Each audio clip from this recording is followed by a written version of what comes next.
Non so se ciò che sta succedendo, cioè la guerra in Ucraina, sia la continuazione di antichi conflitti fra Russia e Occidente, e non so nemmeno se l'espressione antichi conflitti sia giusta, perché è difficile dire quando effettivamente si sono svolti i fatti, visto che qui parliamo proprio di manipolazioni storiche e secoli aggiunti.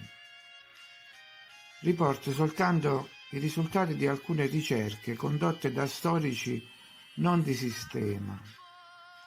Storici alternativi, se vogliamo, ma non per questo meno attendibili, anche se vengono etichettati a priori come esponenti di pseudostoria. Una sola cosa la posso dare per certa, e cioè che chi ha scritto la parola pseudostoria non era presente agli eventi. A quanto si legge, l'impero romano è durato 500 anni, dal 30 a.C. al 476 d.C. Sembra però che questo dato, così come la maggior parte delle vicende riguardanti la storia romana, sia frutto di una elaborazione posteriore, avvenuta nel XVI secolo, al fine di offrire un'unica e continua storia del mondo nell'interesse dei paesi dell'Europa occidentale, eliminando completamente l'influenza slava estesa su gran parte d'Europa. Il popolo slavo, dopo l'occupazione della Sarmazia, conquistò le migliori province d'Europa, dall'Inghilterra alla Spagna, dalla Germania alla Repubblica Ceca, parte della Francia, l'Italia settentrionale e centrale, insomma dall'Oceano Artico al Mediterraneo. Queste province furono chiamate russe o sparse. A tale proposito ricordo che i cognomi più diffusi in Italia sono Rossi e Russo. In Francia abbiamo Roux e Rousseau, eccetera. Il conte Alexander Vasilievich Suvorov aveva il titolo di Rimnik e dopo la campagna italiana del 1799 quello di principe d'Italia. Sembra inoltre che i Romanov-Oldenburg avessero il controllo anche dell'Alaska e della California, ma a quanto pare dopo una catastrofe mondiale si ebbe la cancellazione di Tartaria e una riscrittura della storia. Anche prima vi era stato qualcosa del genere. Infatti quello che noi conosciamo, cioè la cronologia storica antica, si basa esclusivamente sulle opere di Joseph Scaliger, storico francese, e del suo allievo Dionysius Petavius, gesuita francese. Sembra però che fino al loro intervento non ci fossero prove di un impero romano. Ma, secondo quella che poi sarebbe diventata la storia ufficiale, i Romani fondarono importanti città e insediamenti con infrastrutture sviluppate e un unico stile architettonico, oltre che una rete stradale estesa in tutta Europa, in seguito usata per la posa di strade moderne. In più costruivano fortificazioni, acquedotti, templi, archi, ville, navi gigantesche, fori e teatri. E anche opere megalitiche come il complesso di Baalbek. Più vicino a noi nel tempo, alla fine del 1800, lo studioso Theodor Mommsen pubblicò a Lipsia diversi volumi sulla storia di Roma, ricavati utilizzando libri antichi e manoscritti di diverse biblioteche e collezioni, italiane e del Vaticano. Ma nel 1880 nella sua casa si verificò un incendio e circa 40.000 originali bruciarono. Sopravvissero solo i suoi manoscritti, per cui abbiamo solo la sua storia di Roma. Nel 1902 ha ricevuto il premio Nobel.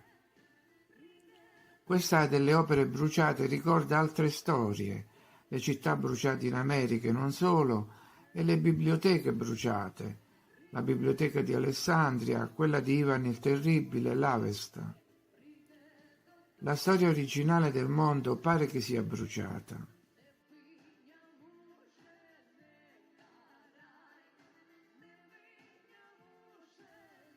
Quindi gli studiosi alternativi si sono chiesti cosa possa confermare l'esistenza dell'impero romano o che per 500 anni ci fosse un tale impero. Ma chi sono innanzitutto questi studiosi?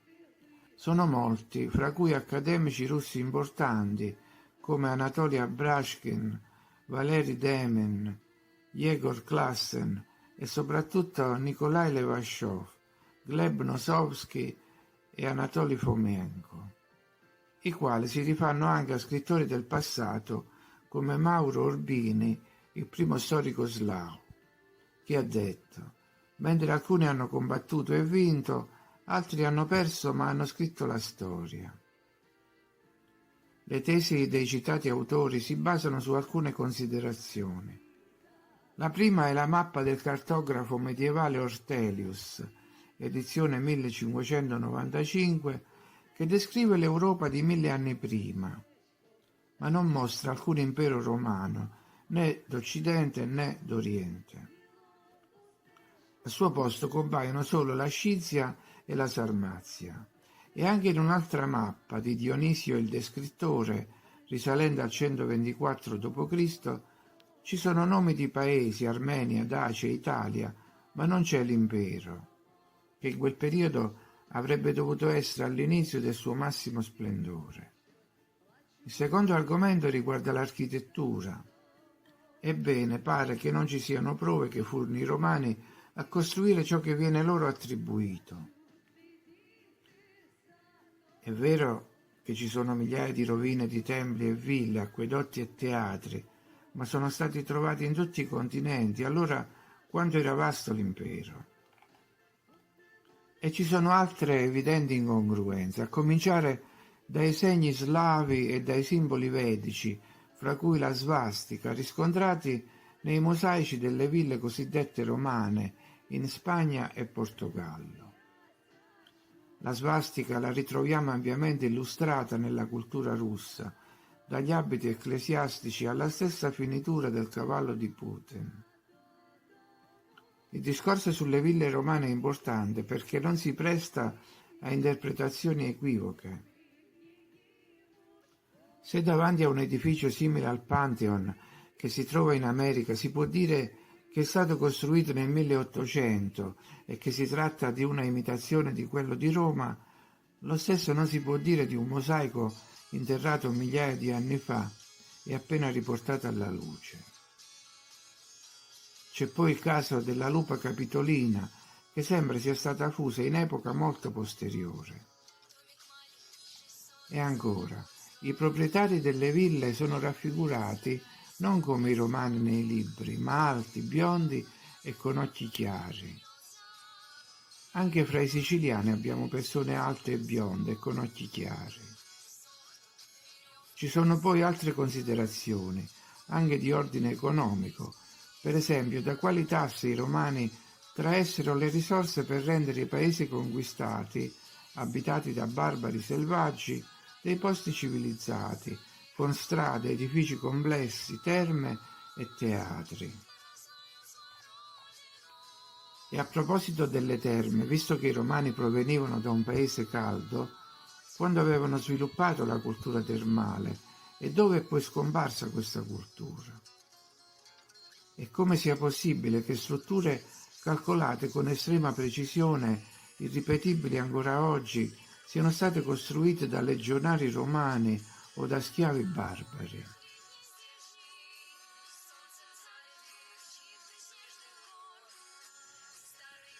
E infine resta il mistero degli Etruschi, da cui i romani avrebbero appreso quasi tutto, dalle leggi alle strutture sociali, all'arte, alla composizione dell'esercito, che poi sono scomparsi nel nulla, ridotti a presenze sconosciute con una lingua sconosciuta, mentre invece pare che questa lingua sia comprensibile se rapportata alle lingue slave.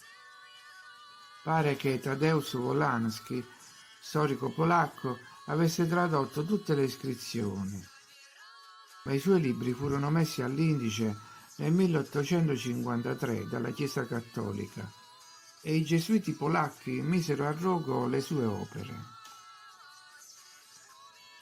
Gli Etruschi vengono descritti come un popolo misterioso con proprie caratteristiche, ma non viene spiegato perché vivessero così lontano dagli altri popoli a loro affini, come gli Sciti. Evidentemente si trovavano fra i loro popoli. In conclusione, nel progetto Nuova cronologia di Anatoli Fomenko, che è un matematico, membro dell'Accademia Russa delle Scienze e autore di 180 pubblicazioni scientifiche, vengono esaminati anche gli eventi descritti nel Nuovo Testamento, i quali sarebbero avvenuti solo 1000 anni dopo, secondo calcoli di eventi astronomici ciclici.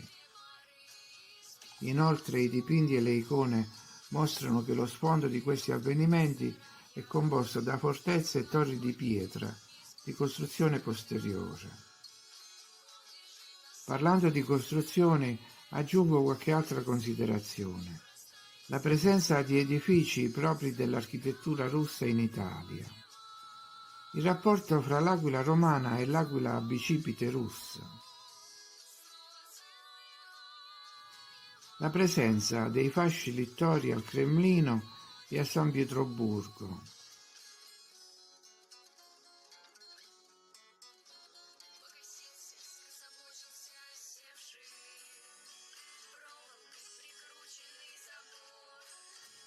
La presenza di antiche statue russe che rappresentano figure che noi associamo ai soldati romani.